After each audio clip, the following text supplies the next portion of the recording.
500 साल पहले मेरे परिवार के हाथ दुनिया का सबसे बड़ा खजाना लगा था।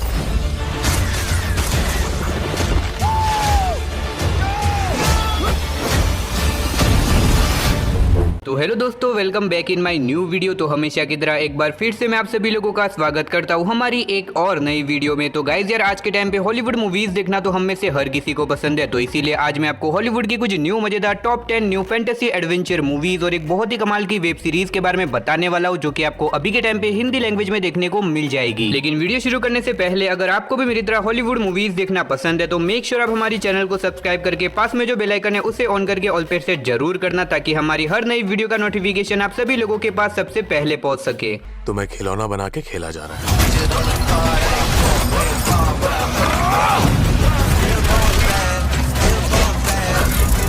तो चलिए बिना देरी के वीडियो की शुरुआत करते हैं हमारी आज की नंबर 10 की मूवी से। तो नंबर 10 पे आपको एक नहीं बल्कि टोटल 3 मूवी देखने को मिलने वाली है। Fantastic beast part 1, part 2 and part 3। अब ये 2017 में रिलीज हुई एक बहुत ही कमाल की फैंटेसी एडवेंचर मूवी है, जिसे IMDb की तरफ से 7.7 की शानदार रेटिंग मिली हुई है। अब अगर बात करें इस मूवी की कहानी के बारे में, तो यहाँ पे मैं आपको मूवी की कहानी के बारे में बता के आपका टाइम वेस्ट नहीं करूंगा, क्योंकि अगर मैंने आपको यहाँ पे मूवी की कहानी के बारे में बता दिया तो मूवी की स्टोरी पूरी की पूरी रिवील हो सकती है। लेकिन अगर आपने हैरी पॉटर फिल्म सीरीज को देखा है तो ये मूवी भी उसी यूनिवर्स का हिस्सा होने वाली है। अब इन तीनों ही मूवी के अंदर आपको हैरी पॉटर की कहानी से पहले की कहानी दिखाई गई है। तो अगर आपको हैरी पॉटर जैसी जादुई दुनिया वाली फैंटेसी एडवेंचर से भरी हुई मूवीज देखना पसंद है तो ये मूवी भी आपको बहुत ज्यादा पसंद आएगी। और अगर आपने अभी तक इन तीनों में से एक भी मूवी को नहीं देखा तो मैं आपको पर्सनली रिकमेंड करूंगा कि आप इन तीनों ही मूवी को वन टाइम वॉच के लिए एक बार जरूर ट्राई करना। तो नंबर 9 पे जो मूवी आती है उस मूवी का नाम है समथिंग इन द डर्ट। ये 2022 में रिलीज हुई एक हॉरर साइफाई मूवी है, जिसे IMDb की तरफ से 5.8 आउट ऑफ 10 की रेटिंग मिली हुई है। इस मूवी के अंदर में कहानी दिखाई जाती है जॉन और लिव नाम के दो पड़ोसियों की, जिनके घर के अंदर एक दिन बहुत ही अजीब तरह की मिस्टीरियस चीज हो जाती है। अब ऐसे में ये दोनों मिलकर डिसाइड करते हैं कि वो इन चीजों के बारे में दूसरे लोगों को बताएंगे, लेकिन इन्हें लगता है कि कोई भी इनकी बातों पे यकीन नहीं करेगा। इसीलिए ये दोनों मिलकर डिसाइड करते हैं कि वो लोग इन चीजों के ऊपर एक डॉक्यूमेंट्री बनाएंगे ताकि ये लोग फेमस हो जाए। लेकिन इस बीच ये लोग एक बहुत बड़ी प्रॉब्लम के अंदर फंस जाते हैं। अब आखिर ये प्रॉब्लम क्या है और आखिर इन दोनों के घर के अंदर मिस्टीरियस चीजें क्या हुई थी, वही सब जानने के लिए आपको इस मूवी को देखना पड़ेगा। अब ये मूवी हर किसी को पसंद नहीं आएगी, तो अगर आपको स्लो बेस वाली मूवी देखना पसंद है तो आप इस मूवी को ट्राई कर सकते हो। तो नंबर 8 पे जो मूवी आती है उस मूवी का नाम है डेथ विश। ये 2018 में रिलीज हुई एक एक्शन थ्रिलर मूवी है, जिसे IMDb की तरफ से 6.3 आउट ऑफ 10 की रेटिंग मिली हुई है। इस मूवी के अंदर में कहानी दिखाई जाती है पॉल नाम के एक आदमी की, जिसके घर के अंदर एक दिन कुछ बहुत ही खतरनाक चोर घुस जाते हैं, लेकिन चोरी करते टाइम वो पॉल की वाइफ को जान से मार देते हैं। अब ऐसे में पॉल, जो कि अपनी वाइफ से बहुत ज्यादा प्यार करता था, इसीलिए वो डिसाइड करता है कि वो कैसे भी करके उन चोरों को पकड़ के अपनी वाइफ की मौत का बदला लेके रहेगा। इसीलिए वो पुलिस में भी जाता है पुलिस कंप्लेन करने के लिए, लेकिन पुलिस कोई भी इंफॉर्मेशन नहीं निकालती। इसीलिए पॉल खुद ही डिसाइड करता है कि वो कैसे भी करके उन चोरों को ढूंढेगा और उनको अपने किए की सजा देगा। तो अब ऐसे में पॉल निकल जाता है उन लोगों को ढूंढ के अपनी वाइफ की मौत का बदला लेने के लिए। लेकिन ये इतना भी आसान नहीं था, क्योंकि जिन लोगों ने पॉल की वाइफ को मारा था वो कोई नॉर्मल लोग नहीं थे, वो बहुत ही ज्यादा खतरनाक थे। तो ऐसे में क्या पॉल अपनी वाइफ की मौत का बदला ले पाएगा या फिर नहीं, और इस बीच मूवी के अंदर जो कुछ भी होता है वो सब जानने के लिए आपको इस मूवी को देखना पड़ेगा। तो नंबर 7 पे जो मूवी आती है उस मूवी का नाम है रेड डाउन। ये 2012 में रिलीज हुई एक एक्शन वॉर मूवी है, जिसे IMDb की तरफ से 5.3 आउट ऑफ 10 की रेटिंग मिली हुई है। इस मूवी के अंदर में कहानी दिखाई जाती है नॉर्थ कोरिया की, जो कि अचानक से अमेरिका के ऊपर एक बहुत बड़ा अटैक कर देता है। अब इसी बीच हमें कहानी दिखाई जाती है जैक नाम के एक मरीन सोल्जर की, जो कि किसी तरह से अपने भाइयों को लेके यहाँ से बच निकलता है। लेकिन इसी बीच कहानी में ट्विस्ट होता बताया जब नॉर्थ कोरिया के सोल्जर जैक और उसके भाई के सामने उसी के फादर को जान से मार देते हैं, जिसके बाद ये लोग डिसाइड करते हैं कि ये कैसे भी करके अपने फादर और अपने देश के ऊपर हुए अटैक का बदला लेके रहेंगे। अब ऐसे में ये सारे लोग मिलकर अपने फादर की मौत का बदला ले पाएंगे या फिर नहीं, और इस बीच मूवी के अंदर जो कुछ भी होता है वो सब जानने के लिए आपको इस मूवी को देखना पड़ेगा। अगर आपको एक्शन वॉर वाली मूवी देखना पसंद है देन डेफिनेटली आपको इस मूवी को वन टाइम वॉच के लिए एक बार जरूर ट्राई करना चाहिए। तो नंबर 6 पे जो मूवी आती है उस मूवी का नाम है द फॉरेनर। ये 2017 में रिलीज हुई एक एक्शन थ्रिलर मूवी है, जिसे IMDb की तरफ से 7 आउट ऑफ 10 की रेटिंग मिली हुई है। इस मूवी के अंदर हमें कहानी दिखाई जाती है माइक नाम के एक सिंगल फादर की, जो कि एक दिन अपनी बेटी को कॉलेज छोड़ने के लिए जाता है, लेकिन वहां पे जाने के बाद वहां पे एक बहुत बड़ा बम ब्लास्ट होता है, जिसके अंदर उसकी बेटी की मौत हो जाती है। अब ऐसे में माइक, जो कि इस पूरी दुनिया में अपनी बेटी से सबसे ज्यादा प्यार करता था, इसीलिए वो कैसे भी करके उन लोगों को ढूंढना चाहता है जिन्होंने ये बॉम्ब ब्लास्ट करवाया था, ताकि वो कैसे भी करके उन लोगों से अपनी बेटी की मौत का बदला ले सके। लेकिन ये इतना भी आसान नहीं है, क्योंकि वो लोग बहुत ही ज्यादा खतरनाक है। अब ऐसे में माइक क्या उन लोगों से बदला ले पाता है या फिर नहीं, और इस बीच मूवी के अंदर जो कुछ भी होता है वो सब जानने के लिए आपको इस मूवी को देखना पड़ेगा। अब मूवी के लीड रोल के अंदर आपको जैकी चैन देखने को मिलने वाले, तो डेफिनेटली आपको मूवी के अंदर आपको काफी कमाल के एक्शन सीन देखने को मिल जाएंगे। अब अगर आप कोई ऐसी मूवी देखना चाहते हो जिसके अंदर आपको काफी कमाल की स्टोरी के साथ साथ बहुत ही तगड़े लेवल के एक्शन सीन देखने को मिले, देन डेफिनेटली आपको इस मूवी को एक बार जरूर ट्राई करना चाहिए। तो नंबर 5 पे जो मूवी आती है उस मूवी का नाम है द इन्फोर्सिस। ये 2022 में रिलीज हुई एक एक्शन थ्रिलर मूवी है जिसे IMDb की तरफ से 5.3 आउट ऑफ 10 की रेटिंग मिली हुई है। इस मूवी के अंदर हमें कहानी दिखाई जाती है कूडा नाम के एक आदमी की, जो कि पास्ट में एक बहुत बड़ा गैंगस्टर हुआ करता था, लेकिन वो अपनी बेटी से मिलने के बाद वो ये सारे बुरे काम छोड़ देता है ताकि वो अपनी बेटी का अच्छे से ख्याल रख सके। लेकिन कहानी में ट्विस्ट तो बताया जब एक दिन अचानक से कुछ बहुत ही खतरनाक लोग कूडा की बेटी को किडनैप कर लेते हैं। अब ऐसे में कूडा, जो कि कैसे भी करके अपनी बेटी को बचाना चाहता है, इसीलिए वो निकल जाता है अपनी बेटी को बचाने के लिए। जिसके बाद कूडा को पता चलता है कि जिन लोगों ने उसकी बेटी को किडनैप किया है वो वही लोग हैं जिनके लिए कूडा पहले काम किया करता था। अब ऐसे में कूडा क्या अपनी बेटी को बचा पाएगा या फिर नहीं, और आखिर उन लोगों ने उसकी बेटी को क्यों किडनैप किया है, वही सब कहानी जानने के लिए आपको इस मूवी को देखना पड़ेगा। तो नंबर 4 पे जो मूवी आती है उस मूवी का नाम है रीसेट। ये 2017 में रिलीज हुई एक एक्शन साइफाई मूवी है जिसे IMDb की तरफ से 5.3 आउट ऑफ 10 की रेटिंग मिली हुई है। इस मूवी के अंदर हमें कहानी दिखाई जाती है टीना नाम की एक सिंगल मदर की, जो कि एक टाइम मशीन इन्वेंटर होती है, जो कि बेसिकली टाइम मशीन बनाना चाहती है ताकि वो टाइम ट्रैवल कर सके। लेकिन इसी बीच कहानी में ट्विस्ट तो बताया जब एक दिन अचानक से कुछ बहुत ही खतरनाक लोग टीना के बेटे को किडनैप कर लेते हैं। अब ऐसे में टीना अपने बेटे को ढूंढने की बहुत ज्यादा कोशिश करती है, लेकिन वो अपने बेटे को नहीं ढूंढ पाती, इसीलिए वो टाइम मशीन का इस्तेमाल करती है ताकि वो अपने बेटे को ढूंढ सके। अब ऐसे में क्या टीना अपने बेटे को ढूंढ पाएंगी या फिर नहीं, और इस बीच मूवी के अंदर टीना के साथ क्या कुछ होता है, वही सब कहानी जानने के लिए आपको इस मूवी को देखना पड़ेगा। तो नंबर 3 पे जो मूवी आती है उस मूवी का नाम है व्हाट लाइज बिलो। ये 2020 में रिलीज हुई एक हॉरर साइफाई मूवी है जिसे IMDb की तरफ से 4.4 आउट ऑफ 10 की रेटिंग मिली हुई है। इस मूवी के अंदर हमें कहानी दिखाई जाती है लिबर्टी नाम की एक लड़की की, जो कि सालों बाद अपनी मदर के पास जाती है, लेकिन वहां पे जाने के बाद उसे पता चलता है कि उसकी मदर का एक नया बॉयफ्रेंड बन चुका है। लेकिन इसी बीच कहानी में ट्विस्ट तो बताया जब लिबर्टी को अपने मदर के बॉयफ्रेंड के ऊपर शक होने लग जाता है, क्योंकि वो अजीब तरह का बिहेव करता है और वो अपने बेसमेंट के अंदर अलग अलग तरह के एक्सपेरिमेंट भी करता है जिसके बारे में किसी को कुछ भी नहीं पता। अब आखिर वो एक्सपेरिमेंट क्या है और आगे मूवी में इन लोगों के साथ क्या कुछ होता है, वही सब कहानी जानने के लिए आपको इस मूवी को देखना पड़ेगा। अब यहाँ पे मैंने आपको सिर्फ मूवी की नॉर्मल सी स्टोरी बताई है, असल में मूवी के अंदर आपको काफी कमाल की स्टोरी देखने को मिलेगी, जिसे जानने के लिए आपको इस मूवी को देखना पड़ेगा। तो नंबर 2 पे जो मूवी आती है उस मूवी का नाम है ब्लू बीटल। ये 2023 में रिलीज हुई एक एक्शन साइफाई मूवी है जिसे IMDb की तरफ से 6 आउट ऑफ 10 की रेटिंग मिली हुई है। इस मूवी के अंदर हमें कहानी दिखाई जाती है एक जवान लड़के की, जिसे एक दिन एक छोटा सा बक्सा मिलता है, जिसे खोलने के बाद उसके पास बहुत ही खतरनाक वाली सुपर पावर आ जाती है। अब ऐसे में इसके पास सुपर पावर आने के बाद कुछ बहुत ही खतरनाक लोग इसके पीछे पड़ जाते हैं इसे और इसकी फैमिली को मारने के लिए। अब ऐसे में ये अपने आप को और अपनी फैमिली को उन लोगों से कैसे बचाएगा और आखिर वो लोग इन्हें क्यों मारना चाहते हैं, वही सब कहानी जानने के लिए आपको इस मूवी को देखना पड़ेगा। अब अगर आपको सुपर हीरो वाली मूवी देखना पसंद है देन डेफिनेटली आपको इस मूवी को वन टाइम वॉच के लिए एक बार जरूर ट्राई करना चाहिए। तो फाइनली नंबर 1 पे आपको कोई मूवी नहीं बल्कि एक बहुत ही कमाल की वेब सीरीज देखने को मिलने वाली है जिसका नाम है कार्निवल रॉ। ये 2019 में रिलीज हुई एक फैंटेसी एक्शन सीरीज है जिसे IMDb की तरफ से 7.7 आउट ऑफ 10 की रेटिंग मिली हुई है। अभी सीरीज के अंदर में कहानी दिखाई जाती है एक ऐसी दुनिया की जहाँ पे इंसान अजीब तरह के क्रिएचर्स के साथ रहते हैं जो कि बेसिकली हवा में उड़ सकते हैं। अब इसी बीच हमें कहानी दिखाई जाती है एक शहर की जहाँ पे अचानक से एक के बाद एक बहुत सारे लोगों की डेथ हो जाती है, जिसके बाद एक डिटेक्टिव को बुलाया जाता है ताकि वो आके ये पता लगा सके कि आखिर इन सारे लोगों की मौत क्यों और कैसे हो रही है। अब ऐसे में इससे आगे मूवी की कहानी में जो कुछ भी इंटरेस्टिंग चीजें होती है वो सब जानने के लिए आपको इस सीरीज को देखना पड़ेगा। अब अगर आपको जादुई दुनिया पे बनी हुई वेब सीरीज देखना पसंद है देन डेफिनेटली आपको इस सीरीज को एक बार जरूर ट्राई करना चाहिए, और अगर आपको इसका सीजन 1 अच्छा लगे तो कमेंट बॉक्स में एक बार जाके जरूर बता देना। तो चलिए उसी के साथ हमारी आज की वीडियो को इधर ही खत्म करते हैं, तब तक के लिए आप इन सारी मूवीज को देख के एंजॉय करो।